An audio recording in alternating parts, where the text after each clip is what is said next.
నమస్తే. గచ్చిబౌలి భూములకు సంబంధించిన వ్యవహారం పెద్ద ఎత్తున చర్చ జరుగుతుంది. ఈ నేపథ్యంలో ఇక ప్రతిపక్షాలు కూడా ప్రభుత్వ తీరుపై మండిపడుతున్నాయి. ఇక తాజాగా సుప్రీంకోర్టు కూడా అక్కడ ఎలాంటి కట్టడాలు కానీ లేకపోతే ఇక్కడ కూల్చివేతలు కూడా చేయొద్దని కూడా స్టే విధించింది. ఈ నేపథ్యంలో బీఆర్ఎస్ కూడా కీలకమైన ప్రకటన చేసింది. మేము అధికారంలోకి రాబోతున్నాము, ఎట్టి పరిస్థితుల్లో ఎవరు అది కొనద్దు, కొన్నా కానీ మేము పవర్లోకి వచ్చిన తర్వాత ఎకో పార్క్ చేస్తామని కూడా కేటీఆర్ ఈ విషయంలో స్పందించారు. ఇక కాంగ్రెస్ పార్టీ నుండి కూడా పెద్ద ఎత్తున కూడా విమర్శలు వస్తున్న నేపథ్యంలో ప్రస్తుతం కాంగ్రెస్ సీనియర్ నేత గజ్జల కందం గారు మనతో ఉన్నారు, మాట్లాడదాం. ముందుగా బీఆర్ఎస్ చేస్తున్న వాదన, అలాగే ఎకో పార్క్ చేస్తున్న వాదన పట్ల ఎట్లా చూస్తారో, జరుగుతున్న పరిణామాల నేపథ్యంలో మీ పార్టీ స్టాండ్ ఏంటి అసలు? అసలు కేటీఆర్ అంటోడికి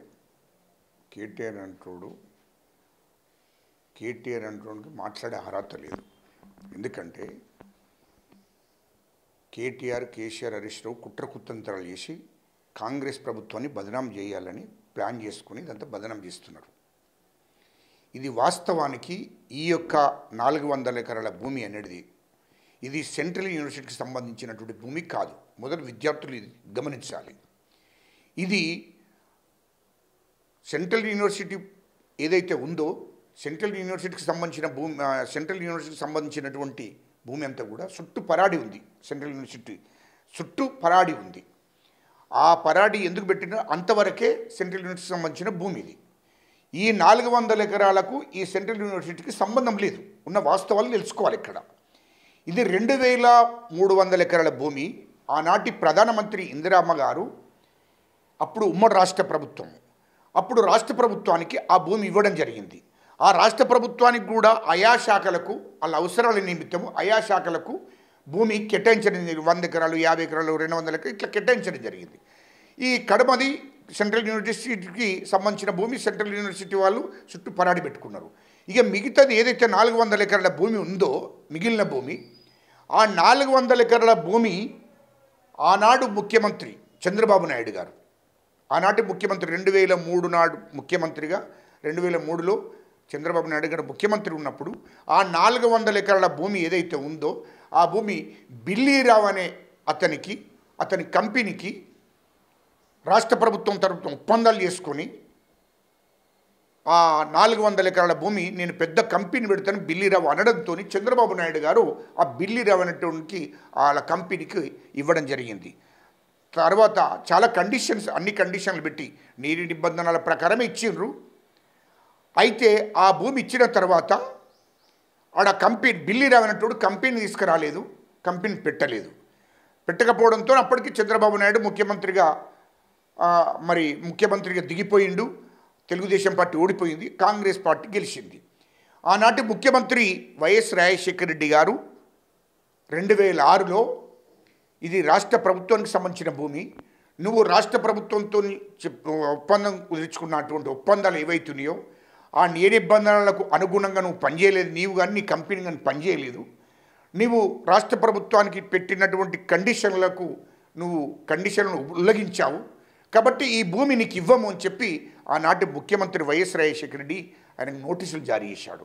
వెంటనే ఆనాడు బిల్లీరావు అనేటోడు ఆ కంపెనీ తరపున హైకోర్టుకు వెళ్ళడం జరిగింది. వెళ్ళినా కానీ ఆనాడు రాష్ట్ర ప్రభుత్వానికే, రాష్ట్ర ముఖ్యమంత్రిగా వైఎస్ రాజశేఖర్ ఉన్నప్పుడు రాష్ట్ర ప్రభుత్వం తరపున అడ్వకేట్స్ని పెట్టాడు. బిల్లీరావు అనేటోడు హైకోర్టుకు వెళ్తే రాష్ట్ర ప్రభుత్వం తరపున వాదోపవాదాలు చేశారు. అది రాష్ట్ర ప్రభుత్వందే భూమి, ఇది బిల్లీరావుకు సంబంధం లేదు, బిల్లీరావు అనేటోడు రాష్ట్ర ప్రభుత్వం పెట్టిన కండిషన్ ప్రకారం ఉండలేదు కాబట్టి ఇది బిల్లీరావుకు ఆయన కంపెనీకి ఎలాంటి సంబంధం లేదని చెప్పి ఆనాడు హైకోర్టు తీర్పునివ్వడం జరిగింది. ఇది రాష్ట్ర ప్రభుత్వాన్ని భూమి అని. అయితే మళ్ళీ ఆ తీర్పు రాగానే బిల్లీరావు కంపెనీ తరపున సుప్రీంకోర్టుకి వెళ్ళాడు. సుప్రీంకోర్టుకి వెళ్ళే వరకు అప్పటికే వైఎస్ రాజశేఖర రెడ్డి చనిపోవడం జరిగింది. మళ్ళీ వేరే రోషయ్య గారు ముఖ్యమంత్రి, కిరణ్ కుమార్ రెడ్డి ముఖ్యమంత్రి వచ్చిండ్రు. అప్పటికి తెలంగాణ ఉద్యమం ఉర్రుతలూగుతుంది, తెలంగాణ ఉద్యమం నడుస్తుంది. అప్పుడు ఆ భూమి గురించి ఎవరు పట్టించుకోలేదు. సుప్రీంకోర్టులో కేసు నడుస్తుంది.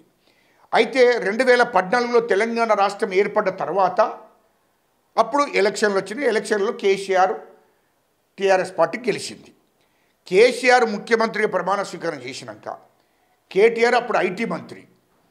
అయితే అప్పుడు వీళ్ళు ముఖ్యమంత్రి అయిన తర్వాత 2015-16లో బిల్లిరావు అనేటోనికి ఈ 400 ఎకరాల భూమి ఏదైతుందో ఈ 400 ఎకరాలు నువ్వు సుప్రీంకోర్టులో ఎందుకు వేసావని చెప్పి బిల్లిరావును పిలిపించుకున్నారు. ఎవరు? కేసీఆర్, కేటీఆర్. పిలిపించుకోగానే వాడు కేసీఆర్, కేటీఆర్తోని అయ్యా నాకు బిల్లిరావు అనేటోడు నా కంపెనీకి ఇచ్చారు ఈ భూమి తరపున మీరు సుప్రీంకోర్టులో మీ ప్రభుత్వం తరపున అడ్వకేట్స్ని పెట్టకండి, కొట్లాడకండి, ఏది ఉన్నంటే మీతో మాట్లాడతారని చెప్పి వీళ్ళతో మాట్లాడిండు. కేసీఆర్ అప్పుడు ముఖ్యమంత్రి 2015-16లో ముఖ్యమంత్రి కాబట్టి ముఖ్యమంత్రి ఆయనతో మాట్లాడిండు, కేటీఆర్తో కూడా మాట్లాడిండు. మాట్లాడి ఒప్పందం ఏం చేసుకున్నాడు? మీకు 500 కోట్లు నేను ఇస్తా, మీరు రాష్ట్ర ప్రభుత్వం తరపున అడ్వకేట్ పెట్టకండి అని అంటే 500 కోట్లు కేసీఆర్, కేటీఆర్ లోపకర్ ఒప్పందం చేసుకొని 500 కోట్లు బిల్లిరావు గారి దగ్గర తీసుకొని ఆ సుప్రీంకోర్టులో అడ్వకేట్ పెట్టలేదు, వాదోపోదాలు వినిపించలేదు. ఆ తర్వాత మళ్ళీ రెండోసారి ముఖ్యమంత్రి అయ్యాడు కేసీఆర్ 2018 తర్వాత. మళ్ళీ రెండోసారి ముఖ్యమంత్రి అయినాక 2018-19లో మళ్ళీ బిల్లిరావు గారిని బ్లాక్మెయిల్ చేశారు. లేదు మేము ఎట్టి పరిస్థితుల్లో ఆ భూమిని వదిలేమని చెప్పాం. కానీ మళ్ళీ బిల్లిరావు మళ్ళీ ఉరికొచ్చాడు. ఎవరి దగ్గరికి? కేసీఆర్, కేటీఆర్ దగ్గరికి ఉరికొచ్చారు. అప్పుడు ఐటీ శాఖ మంత్రి కేటీఆర్, ముఖ్యమంత్రి కేసీఆర్ 2018-19లో మళ్ళీ రెండోసారి వారిని డిమాండ్ చేస్తే మళ్ళీ 500 కోట్లకు డిమాండ్ చేయడంతో 500 కోట్లు మళ్ళీ కేసీఆర్, కేటీఆర్కు లోపకర్ ఒప్పందం చేసుకుని మళ్ళీ 500 మొత్తం 1000 కోట్లు తీసుకున్నారు. సుప్రీంకోర్టులో అడ్వకేట్ని పెట్టలేదు. తెలంగాణ రాష్ట్ర ప్రభుత్వం తరపున పెట్టకుండా 10 సంవత్సరాలు ఆ 400 ఎకరాల భూమిని ఆ బిల్లిరావు అనేటోనికి వదిలేసి కేసీఆర్, కేటీఆర్ సైలెంట్గా ఉన్నారు. ఎప్పుడైతే మళ్ళీ 2023లో ఎలక్షన్లు జరిగినాయో, ఎలక్షన్లు జరిగిన తర్వాత కాంగ్రెస్ ప్రభుత్వం వచ్చింది. అప్పుడు ముఖ్యమంత్రిగా రేవంత్ రెడ్డి గారు డిసెంబర్ 7 తారీఖు నాడు ప్రమాణ స్వీకారం చేసినాక వెనువెంటనే సుప్రీంకోర్టులో అడ్వకేట్ను పెట్టి 400 ఎకరాల భూమి ఇది రాష్ట్ర ప్రభుత్వం అని చెప్పి అక్కడ రాష్ట్ర ప్రభుత్వం తరపున అడ్వకేట్ని పెట్టి అక్కడ వాదోపోదాలు వినిపించారు. ఇది 2024లో తీర్పు వచ్చింది. ఇది తెలంగాణ రాష్ట్ర ప్రభుత్వానికి భూమి, ఇది బిల్లిరావుకు కంపెనీకి సంబంధించిన భూమి కాదు, ఇది అక్కడ అప్పుడున్నటువంటి రాష్ట్ర ప్రభుత్వం పెట్టిన కండిషన్లను ఉల్లంఘించావు కాబట్టి ఆ ఉల్లంఘన జరిగింది కాబట్టి ఇది నీ భూమి కాదు, ఇది తెలంగాణ రాష్ట్ర ప్రభుత్వాన్ని చెప్పి 2024లో తీర్పు వచ్చింది సుప్రీంకోర్టులో. అప్పుడు తీర్పు వచ్చినాక ఆ భూమి రాష్ట్ర ప్రభుత్వానికి దక్కింది.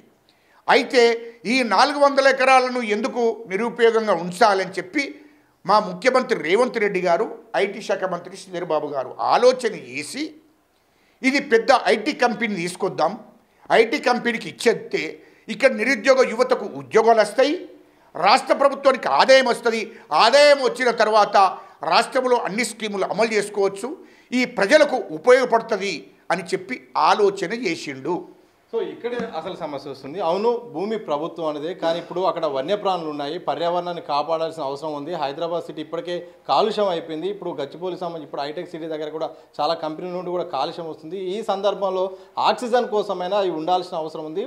అటవీ శాఖకి ఇస్తే ఇంకా బాగుంటుంది, ఎస్సీకైనా ఏదో ఒకదానికి ఇవ్వాలని కూడా ఇటు పర్యావరణవేత్తలు కానీ అటు అక్కడ ఉన్న విద్యార్థులు కానీ వాళ్ళు చెప్తున్నారు. దీనికి ఏం చెప్తారు? దయచేసి ఇది సెంట్రల్ యూనివర్సిటీ భూమి కాదు. సెంట్రల్ యూనివర్సిటీకి సంబంధించినటువంటి భూమి చుట్టూ పరాడి పెట్టుకున్నారు, అది వాళ్ళ అద్దుల వాళ్ళు ఉన్నారు. రెండోది, ఇది అటవీ శాఖ భూమి కాదు, ఇది రాష్ట్ర ప్రభుత్వానికి సంబంధించినటువంటి భూమి. దయచేసి ఇది విద్యార్థులు కూడా గమనించాలి. ఇది రాష్ట్ర ప్రభుత్వానికి సంబంధించిన భూమి కాబట్టి అక్కడ ఐటీ కంపెనీలు వస్తే, ఐటీ కంపెనీకి ఇస్తే నిరుద్యోగ యువతకు ఉద్యోగాలు వస్తాయి, రాష్ట్ర ప్రభుత్వానికి ఆదాయం వస్తుంది. ఆ ఆదాయం రావడం మూలంగా రాష్ట్ర ప్రజలకు ఆదాయం ఉపయోగపడుతుందని మా ముఖ్యమంత్రి రేవంత్ రెడ్డి గారు, మా ఐటీ మంత్రి శ్రీధర్ బాబు గారు ఆలోచన చేసి నిర్ణయం తీసుకుంటున్నారు. ఆ క్రమంలో కేటీఆర్ అంటోడు పెద్ద మాఫియా పెట్టి లక్షలాది రూపాయలు వాళ్ళకి ఇచ్చి సెంట్రల్ యూనివర్సిటీ విద్యార్థులను రెచ్చగొట్టి వాళ్ళతో ధర్నాలు, రస్తారోకులు చేయించడం జరుగుతుంది. విద్యార్థులు కూడా గమనించాలి. దయచేసి ఇది సెంట్రల్ యూనివర్సిటీకి సంబంధించిన భూమి కాదు, ఇది రాష్ట్ర ప్రభుత్వానికి సంబంధించిన భూమి. ఆ యూనివర్సిటీ పక్క పోంటే ఐటీ కంపెనీ పెడితే దాంట్లో ఉద్యోగాలు వస్తాయి. ఉద్యోగాలు రావడంతో నిరుద్యోగ యువతకు ఉద్యోగాలు వస్తాయి. ఉద్యోగాలు రావడంతో ఎంతోమంది విద్యార్థులు, యువత బాగుపడుతుంది. ఈ ప్రభుత్వానికి ఆదాయం వస్తుంది. ఆదాయం రావడం మూలంగా తెలంగాణ ప్రజలకు ఉపయోగపడుతుంది. ఆ పద్ధతిలో రాష్ట్ర ప్రభుత్వం ఆలోచన చేసింది. కేటీఆర్ అంటోడికి మనసులో పడుతుంది. ఎందుకంటే కేసీఆర్ ఆనాడు కేసీఆర్ ముఖ్యమంత్రిగా ఉన్నప్పుడు కేటీఆర్ ఐటీ శాఖ మంత్రి, మున్సిపల్ శాఖ మంత్రిగా ఉన్నప్పుడు అరే ఈ లుచ్చానా కొడుకులు 30,000 ఎకరాల భూమి నిజాంకు సంబంధించిన నిజాము వంశస్థులకు సంబంధించిన భూమి కోసం ధరణి తీసుకొచ్చి ఆ ధరణిలో 30,000 ఎకరాల భూమిని నిజాం వంశస్థుల భూమిని ధరణిలో ఎక్కించి అది 10,000 ఎకరాల భూమి బీనామీల పేరు మీద ఎక్కించి అమ్మేసుకున్నారు. 1,000 కోట్లు దండుకున్నారు. 20,000 ఎకరాల భూమిని బినాం పేర్ల మీద పెట్టుకున్నారు. కేసీఆర్, కేటీఆర్, హరీష్ రావు బినాం పేర్ల మీద పెట్టుకున్నారు. ఆ తర్వాత ఈ చుట్టుపక్కల హైదరాబాద్ చుట్టుపక్కల భూములన్నీ కూడా ఐటీ కంపెనీలకు 100 కోట్లు కమిషన్లు తీసుకొని కేసీఆర్, కేటీఆర్ 100 కోట్లు కమిషన్లు తీసుకొని ఇతర ఐటీ కంపెనీలకు 100,000 ఎకరాల భూమిని దరదత్తం చేశారు. అదేవిధంగా ఇదే కేటీఆర్, ఇదే కేసీఆర్ బినాం పేర్ల మీద కొత్త కంపెనీలను తీసుకొచ్చి వాళ్ళ బినాం పేర్ల మీద పెట్టుకొని వాళ్ళకు కూడా వీళ్ళ బినామీలకు 100 ఎకరాల భూమిని కేటాయించారు. మరి అప్పుడు ఇవన్నీ ఎటుపోయినాయి? రెండోది ఈ తెలంగాణ చుట్టూ అటవీ భూములు అందులో అడవి ప్రాణులు తిరుగుతున్నాయి, జంతువులు తిరుగుతున్నాయి, పక్షులు తిరుగుతున్నాయి. మరి అలాంటి గిరిజనులు లంబాడీల భూములన్నీ 100 ఏళ్ళ నుంచి వెళ్ళి వాళ్ళు కాస్తు చేసుకుంటున్నారు, దున్నుకుంటున్నారు. అటువంటి భూములన్నీ రాష్ట్ర ప్రభుత్వం గుంజుకొని ఆనాడు ముఖ్యమంత్రి కేసీఆర్, కేటీఆర్ గుంజుకొని ఇతర కంపెనీలకు 100 కోట్లు తీసుకొని వాళ్ళకు కంపెనీలకు ఇచ్చారు. ఇది వాస్తవం కాదా? మరి ఆనాడు జంతువులన్నీ ఎటుపోయినాయి? అప్పుడు ఆలోచించాలి కదా. ఆనాడు పక్షులన్నీ ఎటుపోయినాయి, వన్యప్రాణులన్నీ ఎటుపోయినాయి, ఆనాడు ఆలోచించాలి కదా. అదేవిధంగా ఆనాడు గిరిజనులను, లంబాడీలు మరి 100 ఏళ్ళ నుంచి కాస్తు చేసుకుంటున్న భూములను గుంజుకున్నారు. వాళ్ళు తిరుగుబాటు చేస్తే వాళ్ళ మీద ఉక్కుపాదం మెప్పి అరెస్టులు చేసి కేసులు పెట్టి జైలుకు పంపించారు గిరిజనులను, లంబాడీలను. ఇదంతా గుర్తులేదనుకుంటున్నారా కేసీఆర్, కేటీఆర్? మీరు అర్థం చేసుకోవాలి. ఇది మాకు తెలంగాణ ప్రజలకు గుర్తులేదనుకుంటున్నారా?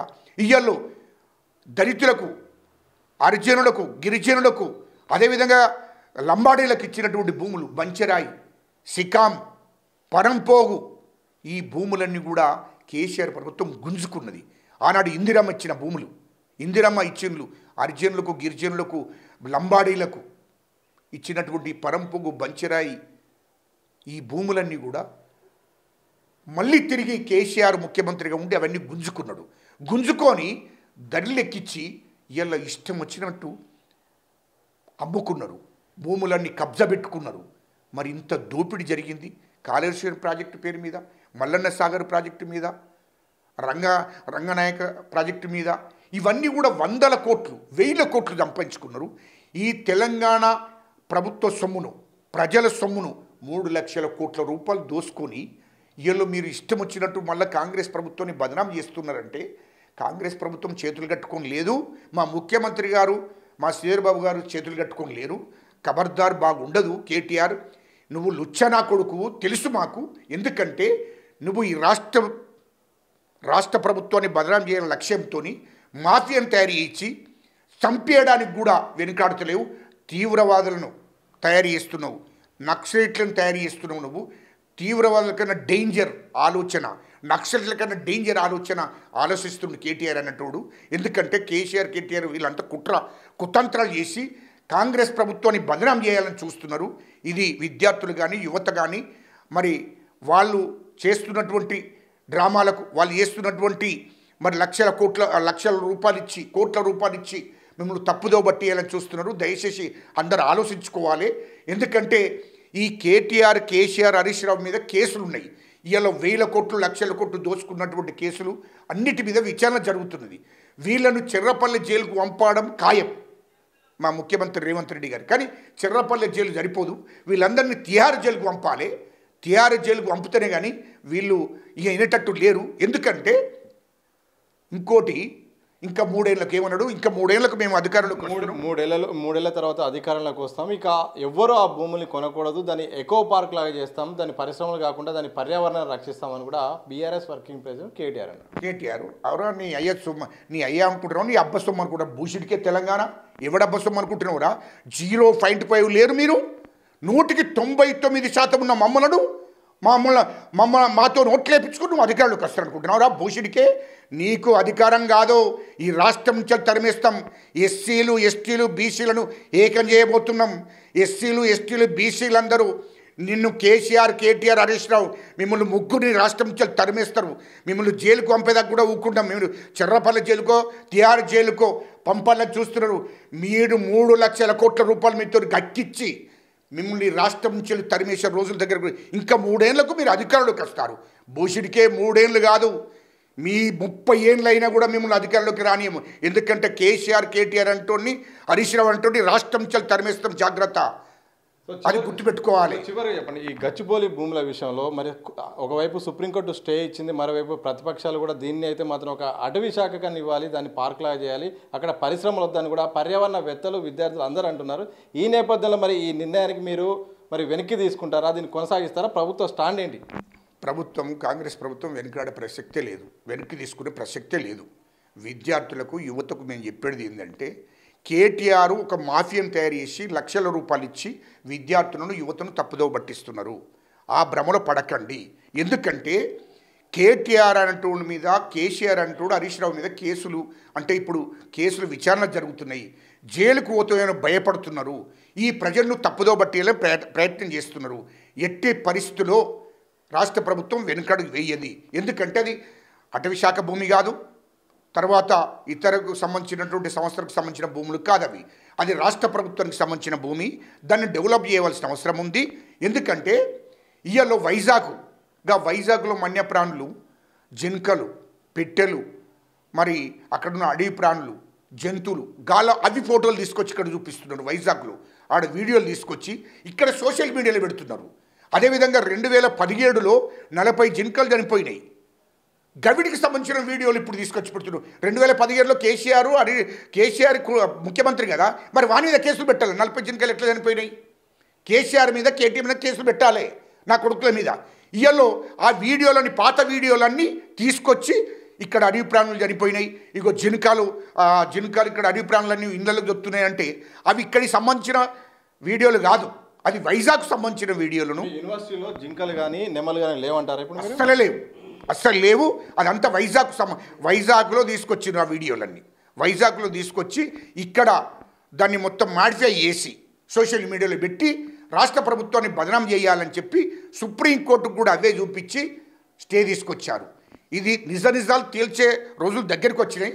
ఖచ్చితంగా రాష్ట్ర ప్రభుత్వం సుప్రీంకోర్టులో కూడా ఈ వీడియోలన్నిటి కూడా దొంగ వీడియోలు, ఈ వీడియోలన్నిటి కూడా వైజాగ్ సంబంధించిన పాత వీడియోలను తీసుకొచ్చి ఇప్పుడు ఈ 400 ఎకరాల భూమికి సంబంధించినటువంటి దాంట్లో సృష్టించి సోషల్ మీడియాలో పెట్టి దొంగ ప్రచారం చేస్తున్నారు. ఇది ఖచ్చితంగా రాష్ట్ర ప్రభుత్వం తరపున మళ్ళీ సుప్రీంకోర్టులో కొట్లాడి ఆ స్టేను రద్దు చేయించి మళ్ళీ ఆ భూమి ఖచ్చితంగా రాష్ట్ర ప్రభుత్వం ఓన్ చేసుకుంటుంది. మంచి ఐటీ కంపెనీకి ఇస్తుంది. అక్కడ నిరుద్యోగ యువతకు ఉద్యోగాలు వస్తాయి, రాష్ట్ర ప్రజలకు కూడా ఆదాయం వస్తుందని చెప్పి సందర్భంగా నేను తెలియజేస్తున్నాను. మొత్తంగా నిరుద్యోగులకు ఉద్యోగాలు కల్పించే లక్ష్యంతో అక్కడ పెట్టుబడులు పెట్టాలి, అలాగే పరిశ్రమలు రావాలని ఆ గచ్చిబౌలి భూముల మొత్తం ప్రభుత్వం నిర్ణయించింది. కానీ బీఆర్ఎస్ ఇక్కడ రాజకీయాలు చేస్తుంది. అక్కడ ఎట్టి పరిస్థితుల్లో పరిశ్రమలు రాకుండా విద్యార్థులను ఉసిగొల్పి వారు ఎన్నుకుంటూ కూడా కుట్రలు చేస్తుంది. ఇప్పటికైనా విద్యార్థులారా అర్థం చేసుకోండి, ఈ భూమి ప్రభుత్వానిదే, ముమ్మాడికి ప్రభుత్వానిదే. వైరల్ వీడియోలు, ఫేక్ పోస్టింగ్లు కూడా పెట్టి ప్రభుత్వాన్ని బదనం చేసే ప్రయత్నం చేస్తుంది బీఆర్ఎస్. ఎవరు కూడా నమ్మద్దు. ఇక ఎట్టి పరిస్థితుల్లో స్టేను ఎత్తివేసిగా త్వరలో తప్పకుండా అక్కడ మళ్ళీ పరిశ్రమలు పెట్టేలాగా రాష్ట్ర ప్రభుత్వం అయితే ముందుకెళ్తుందని కూడా గజ్జల కాంతం గారు, కాంగ్రెస్ సీనియర్ నేత స్పష్టం చేసిన సందర్భం చూడొచ్చు. కెమెరా పర్సన్ మసూదంతో సతీష్ దిశా టీవీ, హైదరాబాద్.